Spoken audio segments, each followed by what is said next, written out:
Hola, ¿qué tal? Bienvenido.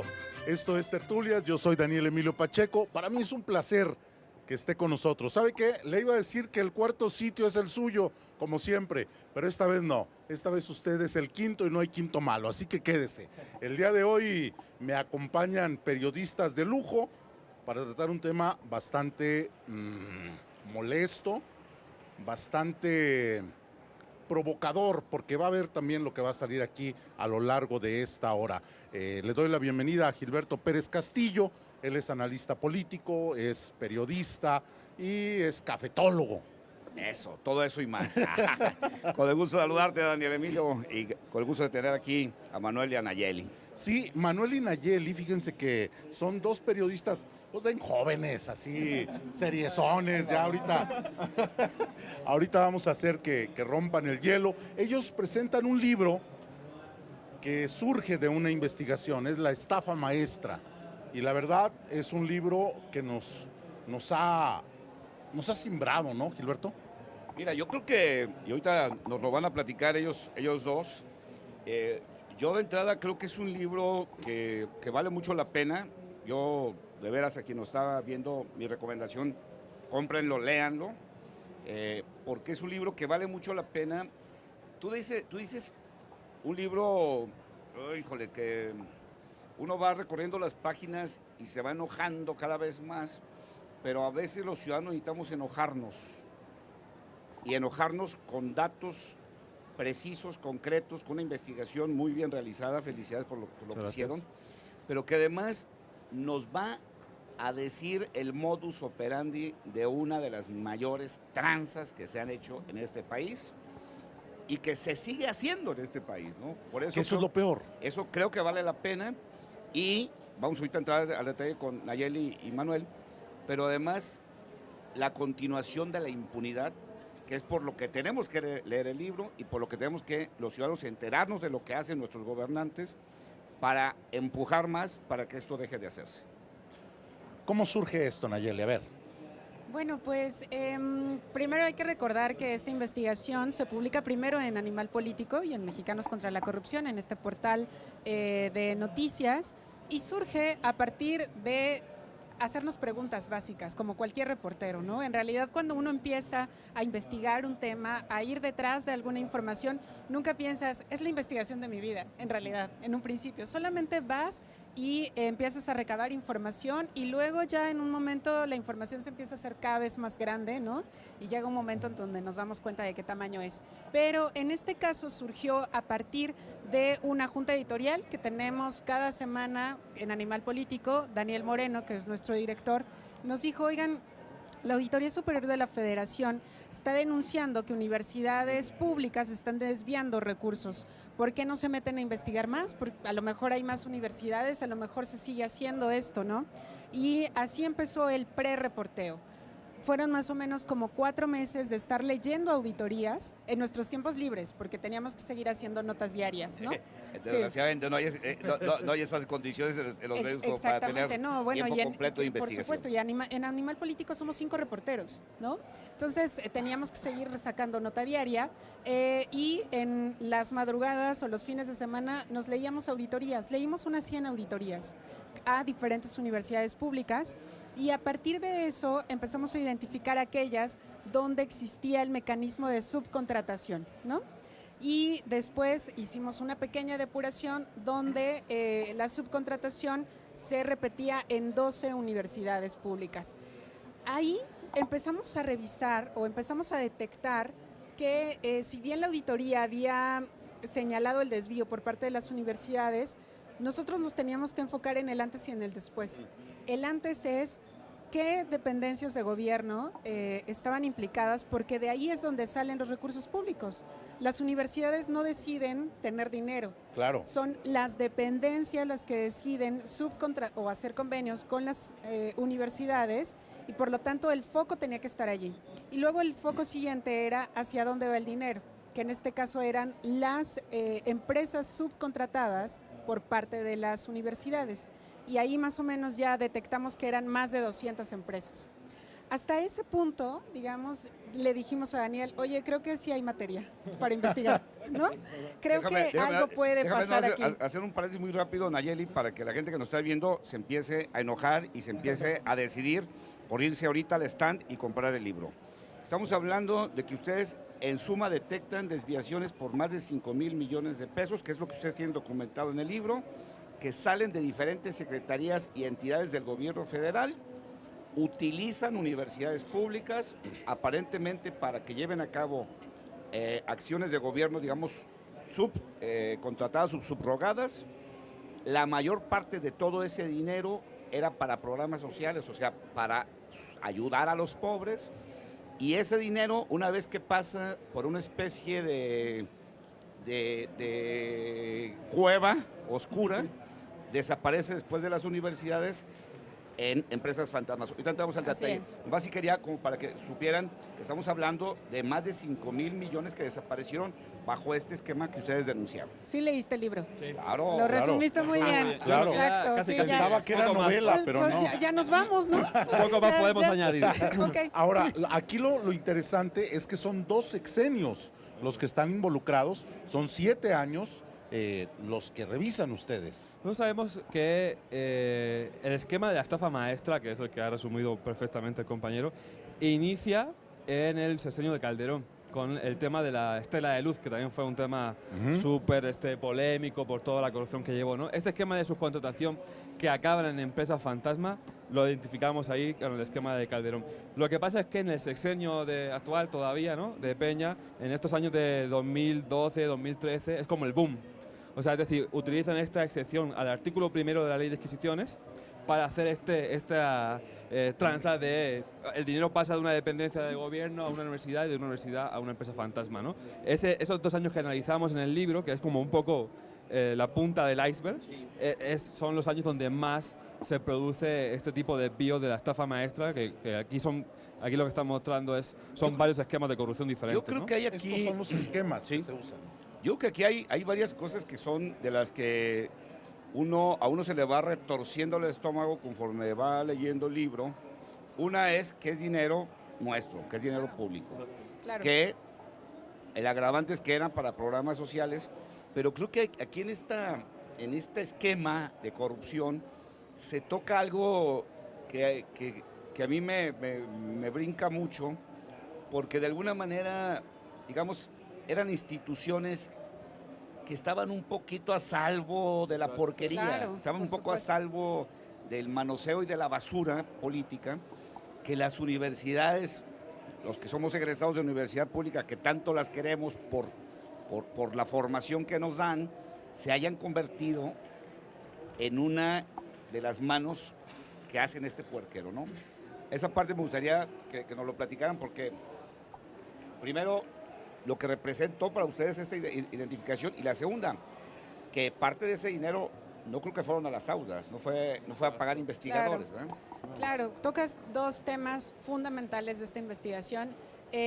Lo que siempre tratamos de hacer, tanto en la publicación digital como en el libro, es decirle al lector que no estamos hablando de dinero en abstracto, que al decir recursos públicos, que no se imaginen como una bóveda del Banco de México.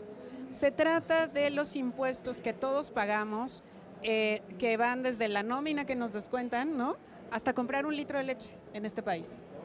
Esos impuestos se supone que tendrían que ir a mejorar los servicios públicos, a los programas sociales que tanto nos venden, ¿no?, cada sexenio. Y justamente lo que tratamos de evidenciar en esta investigación es que se trata de nuestro dinero mal usado. Y por eso nos tiene que importar, ¿no? Porque estamos pagando porque las cosas mejoren en este país, o estamos contribuyendo más bien, porque las cosas mejoren, y resulta que hay funcionarios públicos que se les ocurrió ejercer o aplicar un esquema de desvío de nuestro dinero, ¿no? Y luego lo otro que mencionas de las universidades públicas también es fundamental, porque si bien estamos acostumbrados a leer todos los días temas de corrupción, ¿no? En Twitter Javier Risco dice buenos días corruptos, ¿no? Y todos los días tiene una nota para decir buenos días corruptos, porque sí, eso pasa en nuestro país. Pero una de las cosas que nos sorprendieron muchísimo cuando empezamos a investigar esto es justamente que ocupaban a las inmaculadas universidades, así le pusimos, porque eso eran, porque incluso para reporteros como nosotros o como cualquier otro compañero, siempre tendemos a acudir a una universidad, a un rector, Claro. porque son la voz válida, ¿no? La voz que da legitimidad. Cuando hay una controversia, uno acude a los investigadores de una universidad. Y muchas veces la voz crítica. Y muchas veces la voz crítica. Entonces, digamos que si hay algo respetable en este país y en la administración pública, son las universidades. Si un sistema de corrupción incluso tocó hasta las inmaculadas universidades, es que de plano ya estamos en niveles de fondo absoluto, ¿no?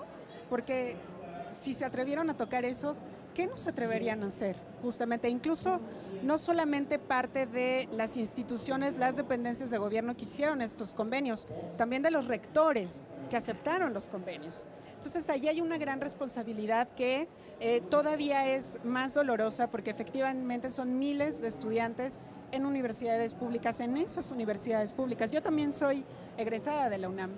La UNAM, por fortuna, no está en esto, pero sí me imagino que debe de sentir un estudiante, un egresado que tiene el título de la Universidad Autónoma del Estado de México o la de Morelos.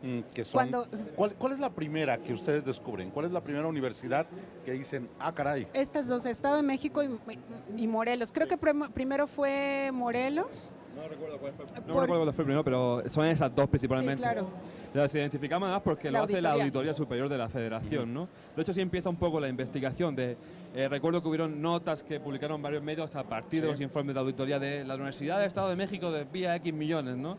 Y es a partir de ahí que empezamos a investigar si había más universidades y cuando vimos que eran como mínimo 8, que son las que documentamos en el libro, aunque sabemos que había más, pero por temas digamos, de tiempo tuvimos que dejarlas en estas 8 y 11 dependencias, ¿no? Y lo que decías antes también, muy interesante, de este dinero no ha ido a las aulas, ¿no? Y precisamente el capítulo que le dedicamos al libro, que se nota que lo ha leído muy bien, empezamos con esta imagen de una universidad de las implicadas, que es la Universidad Autónoma del Carmen de Campeche, la UNACAR, donde solamente con Pemex tuvo convenios por más de 4.000 millones de pesos. Entonces, Claro. uno imagina que va a ir a la universidad y va a encontrar la gran universidad con la última tecnología, con todo, ¿no? Y cuando llegas allí, pues con todo respeto, se encuentra una universidad humilde, bien, ¿no? Pero no es una universidad nueva, no es una universidad donde se vea reflejado ese dinero. A ver, pero ustedes revisan la auditoría que ya le han realizado a la universidad, se dan cuenta que sí hay algo de desvío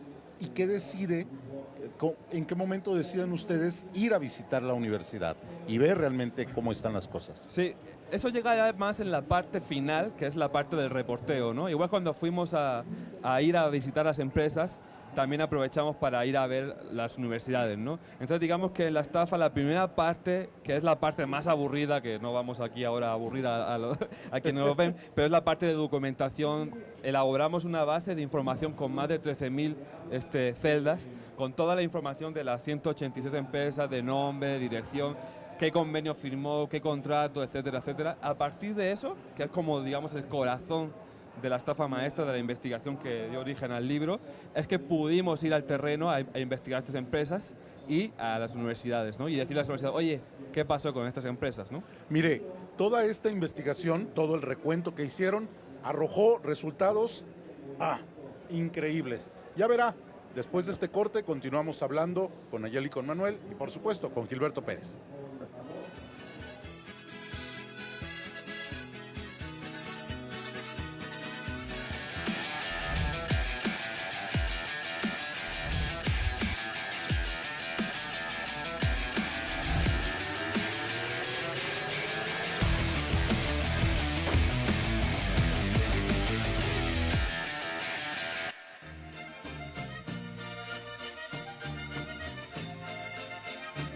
Ya de regreso con usted en Tertulias. Hoy traemos periodistas de buena investigación, periodistas de esos que se meten a fondo en los temas y junto conmigo está Gilberto Pérez Castillo, quien también ya estuvo revisando algunos datos del libro. Algo lo leí. Mira, hay una cuestión por la que yo, de nueva cuenta, le insisto a quienes nos estén viendo la importancia de veras que lo compren y lo lean, porque en este país hemos sufrido mucho por la corrupción, mucho. Y siempre hablamos de los funcionarios corruptos y de los gobiernos ladrones, etcétera, pero siempre hablamos en abstracto. Y a este país le había hecho falta mucho este tipo de trabajos donde la corrupción estuviera bien radiografiada y bien explicada y bien documentada. En ese país de tanta corrupción escasean los libros donde alguien se ha puesto a hacer una investigación de a de veras. Creo que esta etapa del país está inaugurando, con estos libros estamos inaugurando esta nueva etapa donde periodistas, aparte de su trabajo, como ya nos lo explicaron Nayeli y Manuel, se comprometen a ir más a fondo, a hacer tablas de Excel, a documentar, a hacerle al ¿cómo se llama? Al administrador de archivos, y etcétera, y que nos presentan, ahora sí explicado, cómo se hizo esta corrupción. Es que el gobierno se roba el dinero, sí, pero hoy los tres autores nos están diciendo cómo se hizo paso por paso este robo, cómo se hizo paso por paso este saqueo a los mexicanos. Por eso tiene gran valor, insisto, sí te enojas cuando lo lees, pero creo que los ciudadanos ya tenemos que enojarnos y enojarnos más, por eso hay que leerlo. Y esta parte es la que me gustaría que tratáramos con ellos, cómo empezamos a narrar en este país cómo realmente se hace la corrupción, para que los ciudadanos también pongamos atención en dónde hay que apretar, en dónde hay que cerrar, ¿no? Bueno, creo que tocas un tema importante. Yo también coincido contigo, Gilberto, en que estamos viviendo un gran momento para el periodismo mexicano. Desgraciadamente, parte de lo que hacen nuestros gobernantes y de lo que hacen mal, ¿no? Que en este caso es desviar recursos públicos. Yo siempre he dicho que si ocuparan este ingenio, esta inteligencia, para lo bueno seríamos Suiza. Ya estaríamos vendiendo terrenos en Marte con oxígeno, agua, mercados y escuelas. Exacto, desafortunadamente lo hacen para lo negativo. Y así como ellos idean un mecanismo tan sofisticado como es la estafa maestra, porque, por ejemplo, las empresas fantasma de Duarte, que también hizo nuestro compañero Arturo Ángel en Animal Político, develó un sistema, ¿no?, de corrupción, la utilización de las empresas fantasma. Por primera vez nos enteramos de eso, ¿no? Pero también es y cierto... al día de hoy es como el hoyo negro, que ahorita entramos a esa parte, ¿no? Claro. Parece como que es el hoyo negro donde ya se desapareció todo. Ahorita entramos a ese Absolutamente. tema, ¿no? Sin embargo, la verdad es que Duarte, un gobernador en un estado como Veracruz, fue lo suficientemente cínico como para rascarle tantito y ahí estaba todo, ¿no? O sea, fue un absurdo absoluto. O sea, desde crear las empresas el mismo día, con el mismo correo electrónico, ocupar los mismos nombres, ¿no? O sea, ya la desfachatez Sí, total. Ya lo hizo así a... Ajá, al de me vale. El mismo día que sacaban la convocatoria, le asignaban y le pagaban, ¿no? Exacto. Y entregaba los servicios. Y también. entregaba los servicios. Entonces, yo creo que también tiene que ver con que ellos seguramente pensaban que nadie les iba a dar cuenta, que nadie los iba a investigar y que si los investigaban no iba a pasar nada, o que nadie lo iba a publicar. Y creo que ese fue un primer gran paso en la investigación de este mecanismo. Cuando nosotros empezamos a investigar esto de las universidades con las dependencias federales, ya era un nivel más alto en la administración pública, también nos dimos cuenta que era un nivel más alto en la sofisticación del desvío, ¿no? Y entonces siempre digo que si ellos son sofisticados, el periodismo también tendría que ser lo suficientemente sofisticado para poderlo investigar y para poderlo corroborar y para poder poner en evidencia qué es lo que está pasando en el país. Y creo que nosotros ni siquiera nos dimos cuenta bien a bien mientras hacíamos la investigación que estábamos diseñando una metodología de investigación, de empresa en este caso. Más bien, a partir de la hipótesis que teníamos, que era el desvío de recursos públicos, nos preguntamos cómo lo íbamos a poder comprobar. En un principio, digamos, intentamos comprobarlo solicitando las pruebas de los servicios a las dependencias de gobierno. Transparencia. Vía Exacto. transparencia. En algunos casos nos entregaron información. El gran problema es que nos entregaban documentos donde decía La Sedesol que estaba satisfecha con los servicios que le había entregado todo la bien. Universidad de Morelos. Todo ¿no? bien, todo palomita. Y la Universidad de Morelos nos entregaba cosas diciendo, yo cumplí con los servicios y aquí están los reportes. ¿Cómo le creemos a eso? ¿No? ¿Qué hace que no les crean? Porque nosotros tendríamos como reporteros en ese momento haber corroborado que el servicio se hacía. Sí, te dice, el proveedor, que era la universidad, te dice, yo no te puedo decir nada porque yo ya entregué. Exacto. Y el que recibió te dice, La ya universidad- recibí bien. La universidad. Pero no te da ningún Exacto. documento Exacto. tangible, ninguna prueba de lo que hice. Sí te da el documento. O sea, te puede decir, bueno, sí, entrega a esta recepción, se hizo el servicio, pero no tienes tu constancia No, yo que me de que refiero más es que allá tú del dices- documento sea real. Entregué 100,000 botiquines. Pues aquí debe haber fotografías, debe haber Exacto. testimonios. O sea, Exacto. Exacto. debió haber habido una bodega donde Exactamente. Justo eso. incluso Exacto. hasta ahí te va, este fue el que entregamos, ¿no? Una Exacto, muestra, ¿no? Exacto. Y entonces, como no podíamos llegar hasta ese punto, ni tampoco podíamos ir a ver a las miles de comunidades que supuestamente iban a recibir una despensa, ¿no? Por ejemplo, optamos más bien por investigar a las empresas que debían cumplir con los servicios. Y así construimos una metodología de 9 fuentes de información para poder detectar que una empresa era real o era ilegal. Ah, eso está interesante. Exacto. es que porque- esa es la Es clave. la herramienta que ya Exacto. ustedes tienen que Así crear. es, exacto, porque nosotros teníamos la presión de Daniel Moreno, de verdad, literal y no Pero exagero. él es muy tranquilo. Sí, muy tranquilo, es súper buena persona, pero al momento de exigir una investigación periodística es el más... Es implacable. Sí, implacable, absolutamente. Entonces, literalmente todos los días nos decía, yo no quiero que una sola empresa, una de la que estamos investigando, al otro día de publicar diga, yo sí existo y ustedes no me buscaron bien. Claro. Entonces, con esa presión, tratamos de buscar cuáles eran las posibilidades de encontrar a cada una de las empresas. Y así empezamos a saber, hay un registro público de la propiedad. Hay el Instituto Mexicano de la Propiedad Industrial. Está el Registro Único de Proveedores de Gobierno. Y así fuimos conociendo fuentes de información donde se dejan las huellas, digamos, de una empresa, y eso se convirtió en una metodología de investigación. Cada una de estas 200 empresas fueron investigadas en las 9 fuentes de información, incluyendo ir a visitarlas, pero como paso último. Así pudimos determinar que de las 186 utilizadas, 150 eran ilegales. Exacto. Y aquí estamos hablando no de ilegalidades menores, no estamos hablando de se les olvidó pagar los impuestos en el ejercicio pasado, Que también. o no enteraron el IVA, o sea, no estamos hablando de empresas que están funcionando y que pues, les ha faltado cumplir con alguna responsabilidad con el IMSS o algo, no, estamos hablando de empresas que evidentemente fueron hechas, constituidas, porque muchas ni siquiera existe, ni siquiera una oficina como ustedes lo documentan, o sea, fueron creadas expresamente para defraudar Exacto. a los mexicanos. Así O es. sea, son empresas, por eso yo decía hace rato que cuando termina la investigación de ustedes, ahí encontramos un hoyo negro, ¿no?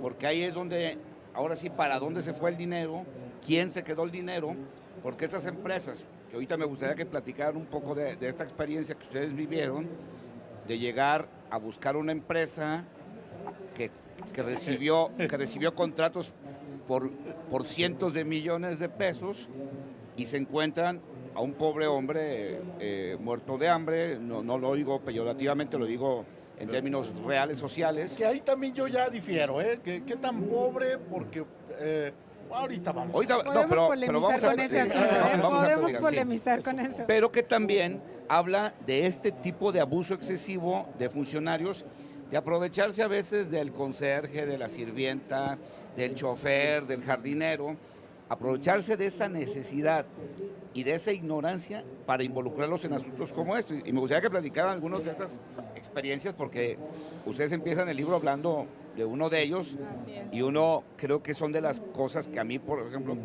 pues sí te da más coraje cómo se aprovechan de la ignorancia y de la ansiedad de cierta gente para involucrarlos en algo que pudo haberlos llevado hasta la cárcel. Claro, exactamente. No, pues antes decía que la parte aburrida de la investigación fue esta monstruosidad de base de datos. La parte divertida, entre comillas, para todo reportero, pues sería el terreno y ver que esa base de datos se refleja en la realidad, ¿no? Y como tú dices, ¿no? El caso de Francisco es el caso, creo que uno de los casos más emblemáticos de lo que es la estafa maestra, ¿no? Que es, sobre el papel, Francisco, documentamos que tiene contrato su empresa, la que él creó, por 500 millones de pesos con Pemex. Claro, porque era el que aparecía. Exacto, él aparecía como socio fundador de la empresa y había ganado contratos por 500 millones para darle asesorías altamente especializadas a Pemex. Hasta ahí nos quedamos porque Francisco, imagínese, Francisco, toda la lana que ganó con su empresa, que debió de haber sido una de las más importantes a nivel nacional. Pero ¿qué pasa? Bueno, después de un corte, Oye, regresamos que nos y platiquen nos para van que a nos digan contar. de qué tamaño es el edificio de Francisco y cómo vive Francisco. Sí, porque hay que ser como Francisco. Regresamos.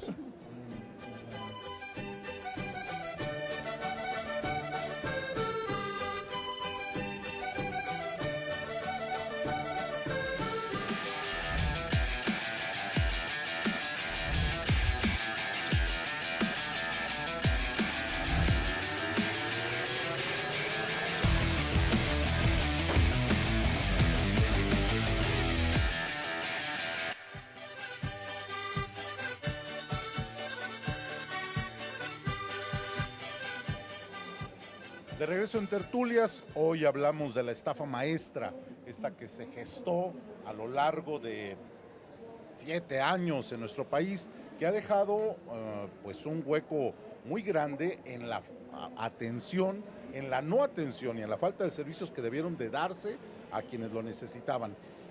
Para eso se utilizaron diferentes empresas, se ensuciaron diferentes universidades, pero también aparecen ahí nombres de algunos mexicanos que realmente, ¿cómo terminan después de la investigación?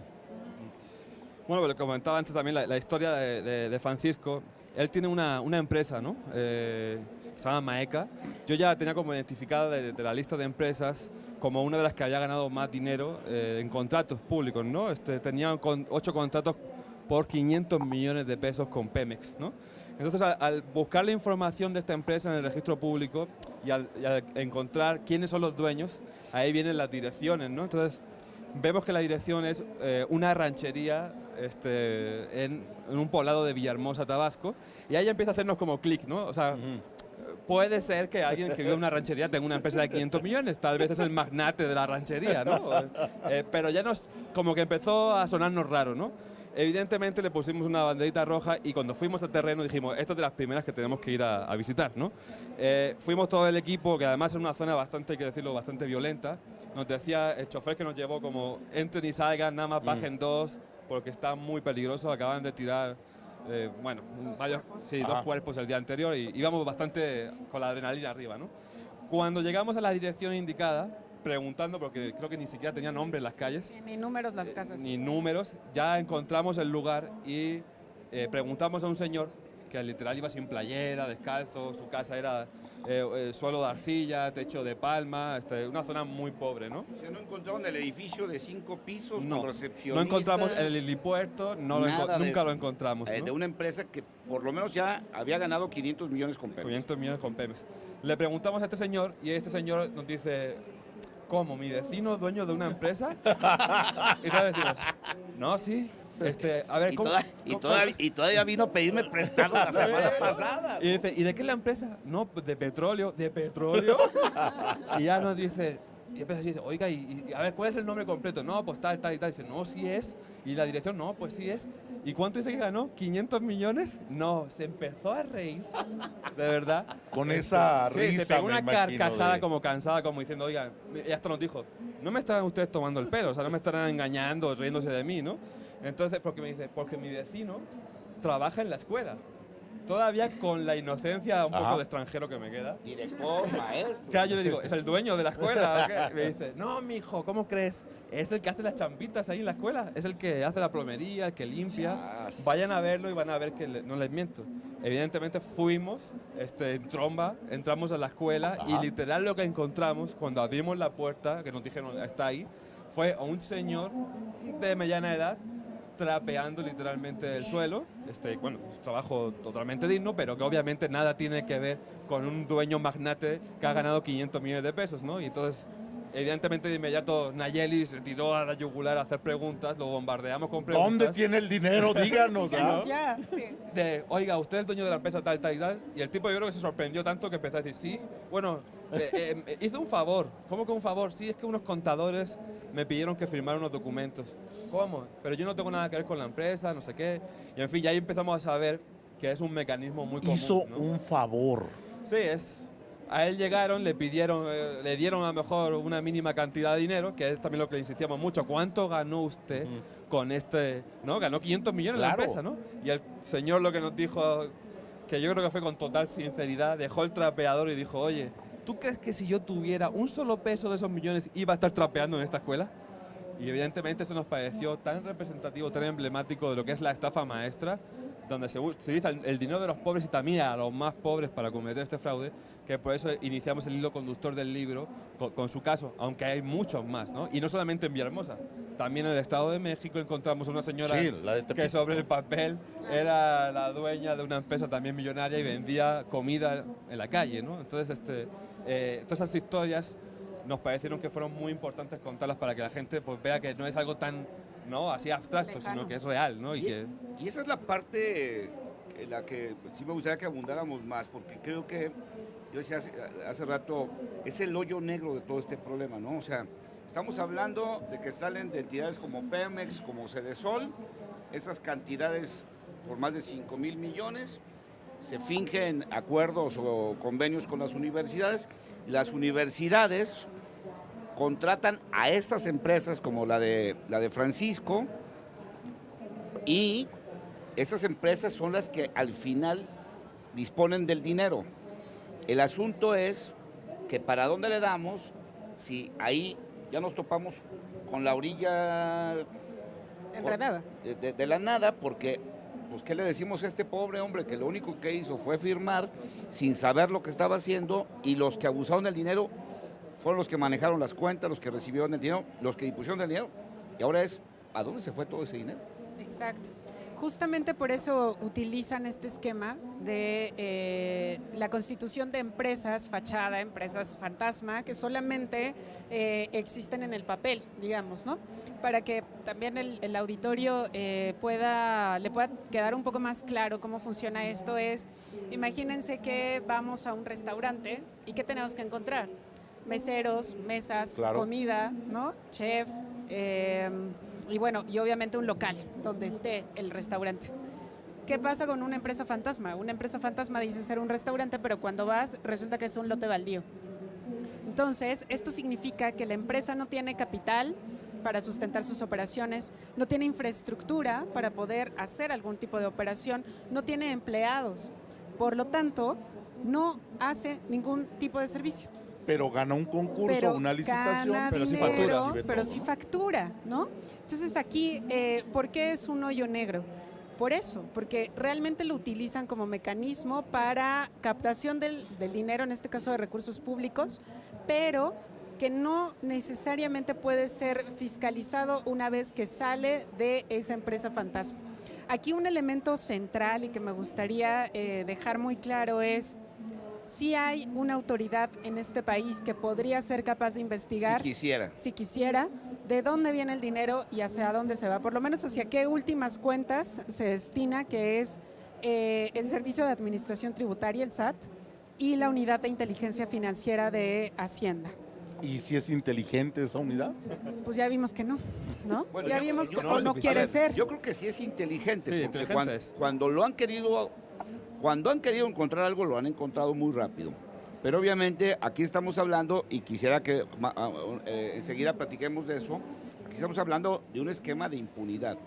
O sea, este esquema del que ustedes hablan no es un esquema de por ahí unos funcionarios indecentes hicieron toda esta trama para robarse el dinero, porque es evidente que ni el SAT ha querido investigar, ni la Procuraduría General de la República ha querido investigar. O sea, aquí nos queda claro que por lo menos de la esfera del señor presidente de la República estamos hablando.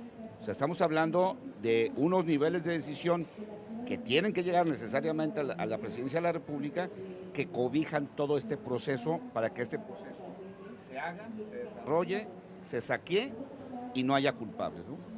Me gustaría que entráramos eso ahorita, pero bueno, al final de cuentas estamos hablando de este vicio de problemas donde nadie le ha entrado, porque se habla a veces de candados para ese tipo de empresas, pero ya ustedes nos lo demostraron que no existe, ¿no? Y pueden ser, en muchos de estos casos, empresas que se constituyeron, facturaron, cobraron y desaparecieron.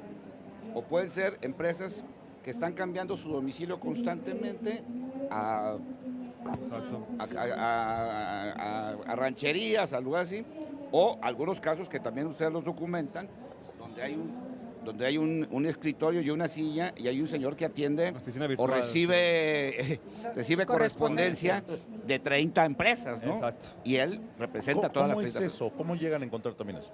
Mira, en el tema de las empresas fantasma, que por cierto hay un capítulo dedicado exclusivamente a este tema, lo que también nos encontramos en el reporteo y con fuentes de la Fiscalía de Tabasco, que nos decían que había, o que hay, que es también uno de los grandes problemas, que hay despachos de abogados y de contadores que se dedican a crear empresas fantasma al por mayor.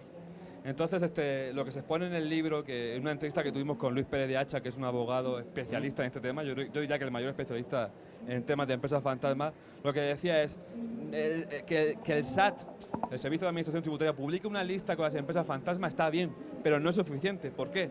Porque tú puedes boletinar una hoy y al día siguiente este despacho te crea 100.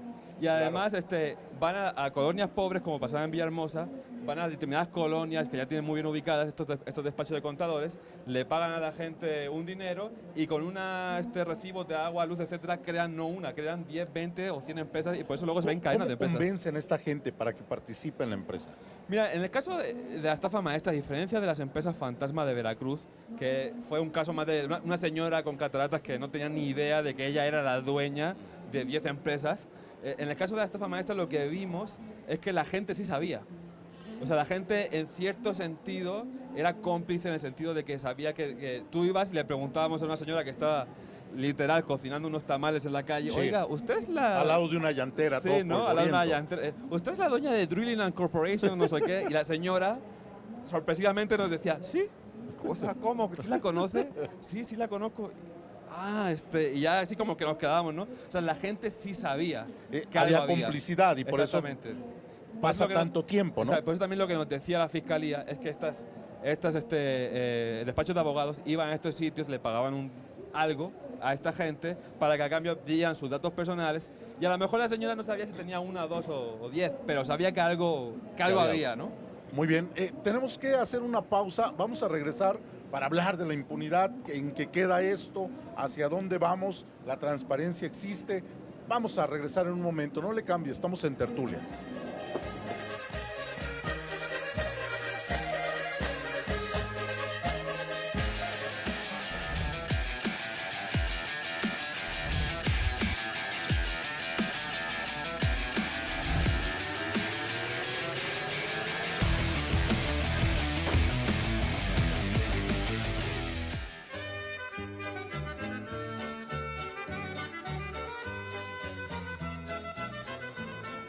Regresamos, estamos hablando aquí en Tertulias de la estafa maestra, periodistas especialistas, especializados acerca del tema de transparencia, de seguimiento de datos, que empiezan a encontrar la realidad ya cuando van a visitar a la gente, ¿no?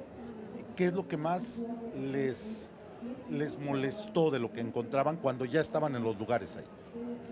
Bueno, yo creo que un poco lo obvio es cuando ves que utilizan gente realmente necesitada, ¿no? Gente pobre, que las utilizan para un fraude millonario y las ponen a ellas como primera barrera, ¿no?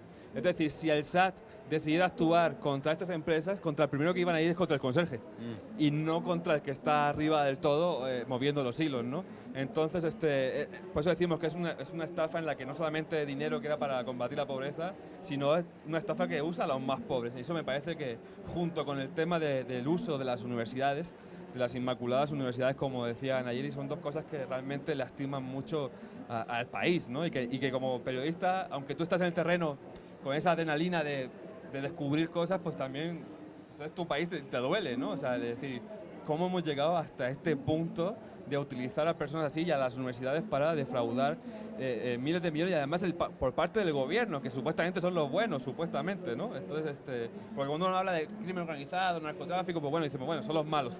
Pero supuestamente aquí eran son los buenos, ¿no? Entonces sí, es una cosa que te lastima mucho, ¿no? Eso era algo que decía Gilberto de lo que había leído en el libro, platicábamos hace unos días, decía, lo que me sorprende es el nivel al que hemos llegado como país, como sociedad, ¿no? Como gobernantes, es increíble el nivel. Hemos llegado a un punto, yo creo que donde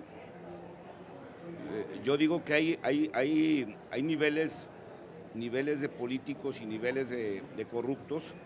Yo digo que hay quienes ven que el dinero está en el fondo de una pila de porquería y se tapan la nariz y meten la mano y sacan el dinero, ¿no? Hay quienes se avientan de cabeza a la pila de porquería y sacan el dinero, pero hay quienes se avientan, nadan, dan vueltitas y todo, porque ya perdieron el asco a la porquería, ¿no? Y creo que esto que estamos viviendo, esto que ustedes, Nayeli, Roldán y Manuel Ureste y Miriam Castillo nos presentan en este libro, es precisamente ese grado de porquería al que hemos llegado, donde tantos funcionarios de alto nivel, de mediano nivel, se prestaron para hacer un robo de este tamaño. Ustedes hablan de 5,000 millones. ¿Quién sabe hasta dónde habrá llegado este esquema? Que además, ustedes dicen, nosotros ahora tenemos una metodología de investigación. Ellos tienen una metodología de robo que, insisto, todos los mexicanos debemos conocer para estar alertas y empezar a buscar maneras de pararlo, porque sí creo que lo que narran es verdaderamente lo bajo a lo que hemos llegado como país en este esquema de saqueo. Y cómo, que es la parte que decía Daniel Emilio Pacheco antes de irnos al corte, que nos gustaría hablar del tema de la impunidad, porque creo que aquí podemos en ratos decir, pues qué caso tiene escribir esto si no pasa nada. No, creo que el desánimo es el que nos va a dejar o hacer que no pase nada. Ustedes ya abrieron la puerta, ya nos explicaron cómo se roba nuestro dinero. Creo que esa va a ser una primera etapa para empezar a ir hacia quitar la impunidad. Pero sí me gustaría oírlo de ustedes, qué sintieron cuando vieron que todo esto, el presidente alaba a Rosario Robles, una de las cabezas de este asunto, cuando otro de las cabezas de este asunto acaba siendo gobernador del Estado de México. O sea, ¿cuál es la sensación de ustedes como investigadores de ver a estos personajes que investigaron campantemente caminando por el país? Claro. Bueno, creo que aquí hay dos puntos. El primero tiene que ver con el objetivo principal del periodismo, ¿no? Nosotros creemos que es darle información a los ciudadanos y nosotros tenemos la responsabilidad de que esa información sea corroborada, esté bien sustentada y que en este caso, por ejemplo, un año después no nos han desmentido una sola coma, ¿no? Porque fue lo suficientemente pulcra esta investigación. Y creo que ese objetivo se cumplió. Ahora al escuchar la estafa maestra casi es como marca, ¿no? Ya es una marca. La gente ya sabe a lo que nos referimos con eso y creo que es un gran paso del periodismo, porque generalmente el periodismo de investigación se escribe para nicho, ¿no? A veces no sale de nuestro círculo de periodistas, el famoso círculo rojo en la clase política y hasta ahí. Y yo creo que lo importante y el impacto que buscamos siempre como reporteros es que la gente de a pie nos lea o se entere de qué se trata esto. Cuando nosotros nos ha tocado ir en el Uber y estamos hablando de la investigación o lo que sea, y de repente se voltea y nos dice, ¿a poco ustedes hicieron la estafa maestra? Bueno, ¿a poco así como se ven? Se ven muy normales, se ven ¿verdad? muy normales, exacto. Y claro, es ahí cuando dices, ok, saben de lo que se trata. Y eso es lo principal, ¿no? Eso es lo principal. Luego, por el otro lado es, efectivamente, ningún funcionario público ha sido, dejen ustedes, sentenciado, juzgado, investigado, por lo menos. Ni ninguno. siquiera molestado. Ni siquiera molestado, ninguno de ellos. Pero A ver, el periodismo no existe para derrocar un gobierno o para golpear a un político o a un No, y tampoco es un funcionario. ministerio público para ir a Y agarrar ese a es el otro encarcelado. punto, por Que ya cumplieron supuesto. con su trabajo. Así es, o sea, la cuestión es que hay instituciones de procuración de justicia en este país. Que no funcionen es otra cosa. Pero también es una prueba más de lo que nosotros descubrimos o exponemos en esta investigación. Esto es un sistema de corrupción. Y el sistema de corrupción tiene diferentes engranes. Uno de ellos tiene que ver con las instituciones encargadas de investigar. Y si no investigan es porque forman parte del mismo grupo político. Claro. Y entonces se vuelve el círculo perfecto para ellos. Para nosotros es el perverso, pero para ellos es el perfecto. Siguen reproduciendo mecanismos de corrupción, de desvío de recursos, porque saben que no va a pasar nada. Aquí con lo que dices me gustaría preguntarte, inician toda la investigación con unas auditorías que hizo la Auditoría Federal, ¿no? Exacto. Y reciben también algunos datos que les llaman la atención por medio de transparencia. ¿Sí hemos avanzado? Bueno, en materia de transparencia, esa fue otra gran batalla, ¿no? En Animal Político y para esta investigación. Nosotros hicimos como 500 solicitudes de información, pero antes de hacerlas no fue así de una tarde nos juntamos, nadie, yo y Miriam, y vamos a mandarlas, ¿no? O sea, hicimos como todo un plan para cómo las vamos a mandar, porque ya nos habían advertido de, en cuanto esto empiece a llegar a donde tiene que llegar, Claro. les van a cerrar la puerta de la transparencia, a pesar de que hay una ley de transparencia, de que todo en el papel es maravilloso. Yo decía, bueno, no creo. Efectivamente, cuando empezamos a hacer la solicitud de información de dame los contratos, dame los convenios, dame dónde salió la lana, empezaron automáticamente, sobre todo las universidades, a cerrar el grifo de la información. Se cerraron en banda y parece que se pusieron hasta de acuerdo para darnos la misma respuesta de por qué no nos daban la información. Ellos alegaban que estaban en proceso de auditoría, que por lo tanto era información confidencial. Cuando nosotros decíamos, no quiero que me den la auditoría, quiero que me den simplemente el contrato que es público. Pues bueno, se amarraron a eso, recurrimos ante el INAI, etcétera, etcétera, pero la mayoría la cerraron. De hecho, por poner un ejemplo, a la Universidad Autónoma del Carmen de Campeche, de la que hablábamos antes, creo que yo le hice 52 solicitudes de información, pues me respondió que era clasificada 50. Solamente me dio el organigrama de la universidad, que son estas preguntas que haces así como para ir ver si cayendo. ¿no? Para ver si los Para despistas. marearlos. Solamente me dieron eso, ¿no? Entonces ahí te das cuenta de que a pesar de que en México hay una ley de transparencia que es muy buena en el papel, en la práctica quien hace la ley, pues hace la trampa, ponen candados, es muy difícil acceder a esta información y por lo tanto tuvimos que subsanarlo con otras cosas, ¿no? Con esto de checar 9 fuentes de información diferentes de las empresas, etcétera. Pero fue realmente la batalla por la transparencia, fue una batalla durísima para la investigación. Nos pusieron todos los obstáculos posibles para no poder documentarlo. Yo recuerdo de algún funcionario público que dijo que sí le molestaba que le estuvieran solicitando tanta información por transparencia porque nada más querían esa información para fregar. Sí, claro. ¿No? Bueno, bueno, oye, yo regresando a este asunto, creo que sí existe de alguna manera esa impunidad, digamos, la impunidad legal, la impunidad de la justicia, pero creo que al final de cuentas ustedes están contribuyendo con este trabajo a que haya cierta impunidad social eliminada. O sea, creo que estos funcionarios públicos de los que hablamos, las propias autoridades que deberían investigarlos y castigarlos, sí tienen ya una molestia con este libro, porque hay una insistencia. A la señora Rosario Robles le regalaron una copia de su libro en su última comparecencia en el Congreso. Una foto magnífica. Yo creo que para ella oír la estafa maestra le debe dar, se le debe retorcer el estómago, pero creo que esa es la parte valiosa de ese libro y yo les quiero primero reconocer que no se hayan desalentado, que lo hayan terminado, que nos hayan presentado eso, porque insisto, ojalá que esto sea el inicio de una nueva etapa para este país, donde no hablemos nada más de corrupción en abstracto, sino con pruebas claras.